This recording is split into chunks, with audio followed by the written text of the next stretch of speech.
Savādāk jau nevar izdzīvot. Nu, pēc, ka viņi tur taisīs ligzdas tais būrīšos. Tā viņiem būs ligzdošanas vieta, tur, kur viņi dzīvos. Tā būs viņu mājas. Būrīšus taisa putniem, kas ligzdo dobumos. Jo tādā veidā var piesaistīt putnus lielā skaitā, lielā blīvumā, un putni palīdz cīnīties ar dažādiem meža kaitēkļiem, kas nodara lielu kaitējumu mežam. Lai tas jumties tur stingrāks būtu. Mīnus ir, vai ne? Jo grīdiņai viena no pirmajām lietām, kas sapūst un izkrīt ārā, un ja viņa ir šitā te ietverta no visām pusēm tais dēļos, tad viņa neizkrīt ārā tik ātri. Nu, šitie būrīši nav ne ar ko apstrādāti, bet, lai tas būrīts kalpotu ilgāk, viņu var arī impregnēt ar kādām dabiskajiem antiseptiķiem. Tādi jau ir pieejami, var pameklēt un var nopirkt. Jo tā tas viņa mūžs vēl būs kādi, varbūt vēl plus 5 gadi ilgāk kalpos. Kāda koka taisīts putnu būrīts? Nu, tas vienalga, no dēļiem vēlams 2,5 centimetri. Plānākiem varbūt labāk, kādi ir pieejami. Īpaši, ja būrīti grib likt pie mājām, viņu labāk tomēr uzlikt drusku augstāk, jo dabā jau tie dobumi veidojas dažādi, ir arī ļoti zemi, un tā kā tie dobumi ir trūkums, viņi ir mazi, tad putni reizēm ligzdo visādās dīvainās vietās. Viņi var ligzdot arī, ja būrītis būs uzliks ļoti zemu. Bet, labāk ir kādus, 2-3 metrus. Bet pārāk augstu arī nav vajadzīgs.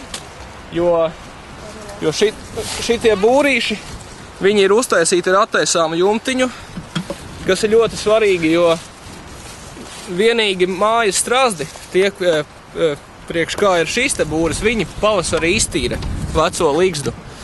Bet pārējie putni neiztīra to ligzdu, un tāpēc ļoti svarīgi, lai viņi varētu attaisīt to būrīti, jo pretējā gadījumā dažu gadu laikā viņš var būt pilns ar to ligzdošanas materiālu.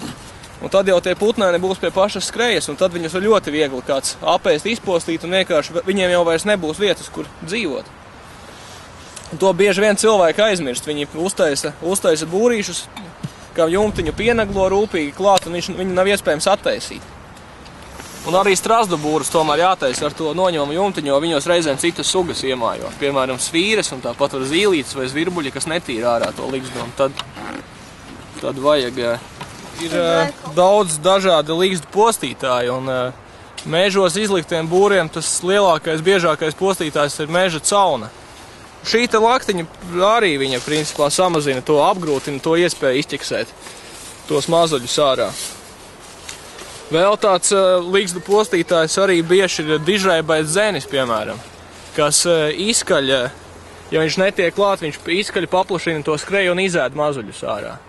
Un tur neko nevar darīt, vienīgais var piesist kaut kādu metāla gabalu, kaut kādu skārda gabalu, lai tas zenis nevarētu izkalt. Bet izvēlās būra skrejas virzienu, tad vēlams ir viņu novietot pret dienvidiem, jeb dienvidu austrumiem. Blakus nevajag likt vēlams ar kādu, vismaz kādu 50 metru attālumā viena no otras. Piemēram, zīlīta lielā, viņa ļoti bieži pat perē 2 reizes gadā. Un katru reizi ir varbūt gandrīz ap 10 mazuļiem, otrajā perējumā mazāk. Viņi visi grib ēst un tiešām apēd kukaiņus. Iespējams, ka tādā veidā pat var arī ar odu skaitu kaut kādā veidā samazināt.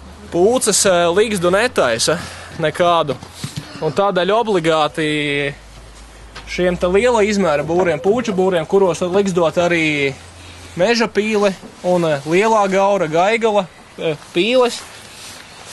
Tur ir jāieber savi 10-15 centimetri, varbūt pat vairāk, jo viņa laika gaitā sablīvēsies tā kārta.